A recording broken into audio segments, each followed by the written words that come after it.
Hello guys, स्वागत है आपका हमारे यूट्यूब चैनल पर। आइए आज की क्लास में हम लोग पढ़ेंगे डाल्टन विधि। तो डाल्टन विधि जो है, डाल्टन विधि को जो है दिया था हेलेन पार्खस ने। डाल्टन प्रयोगशाला योजना या डाल्टन योजना शिक्षण का एक कॉन्सेप्ट है जिसे अमेरिका के शिक्षा शास्त्री कुमारी हेलेन पार्खस ने आरंभ किया। सन 1912 में अमेरिका की शिक्षा शास्त्री कुमारी हेलेन पार्खस ने 8 से 12 वर्ष के बालकों के बीच अवस्था वाले बालकों के लिए एक नई शिक्षा योजना बनाई। कितने वर्ष के बालकों के लिए? तो 8 से 12 वर्ष के बालकों के लिए।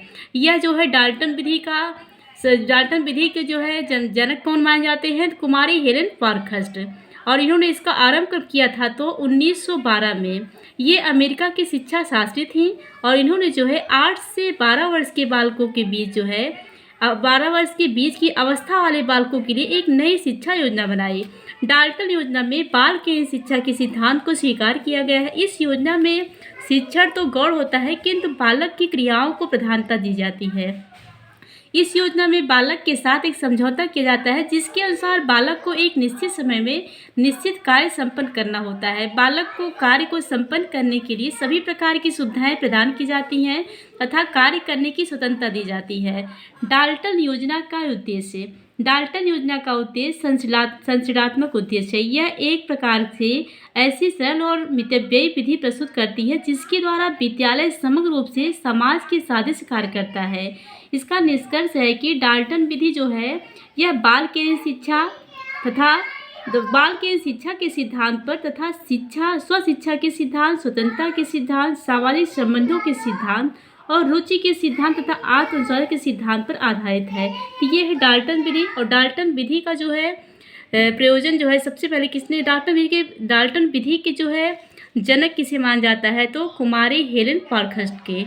ये कहाँ के निवासी थे? अमेरिका के। और आइए देखते हैं कि बेनेडिक्टा विधि क्या है। बेनेडिक्टा विधि, बेनेडिक्टा विधि का जो है संपादन किया था कार्ल वाट्सन ने। ये अमेरिका के निवासी थे। इस विधि की उत्पत्ति जो है अमेरिका के बिनेट नामक शहर में हुई थी, अतः इसे बेनेडिक्टा विधि कहा गया। इस विधि में लिखित कार्यों पर विशेष जोर दिया जाता है, अतः इस विधि का मुख्य उद्देश्य विद्यार्थियों को वर्णमाला लिखना सिखाना, शब्द व वाक्य की रचना करना है।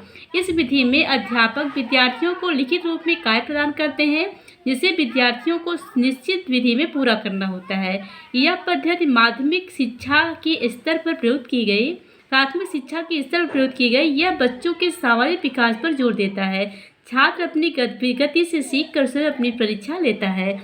तो यह है बेनेडिक्टा विधि और इसका जो है संपादन किया था कार्ल वाट्सन ने। ये अमेरिका के निवासी थे। और बेनेडिक्टा विधि जो है इस विधि में लिखित कार्यों पर जोर दिया जाता है और इस विधि का मुख्य उद्देश्य है विद्यार्थियों को वर्णमाला लिखना सिखाना, शब्द एवं वाक्य की रचना करना। थैंक यू दोस्तों, मिलते हैं नेक्स्ट क्लास में। हमारी क्लास आपको कैसी लगी कमेंट में जरूर बताइएगा।